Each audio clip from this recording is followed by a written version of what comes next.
किया क्या लाओ कलम तेरे हैं। मेरी आज की तकरीर का मौजू ऐसे इकबाल का शेर है। जी को कद बना देना क्या तकदीर से पहले खुदा बंदे से खुद पूछे बता तेरी रजा क्या है।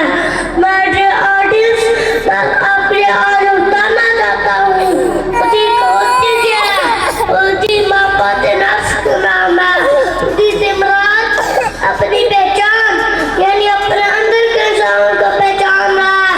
इंसान अपने मुकाम और मकसद को पहचान कर खुद को बुलंद मुकाम पर ला खड़ा करे कि खुदा उसकी तकदीर का फैसला करने से पहले अपने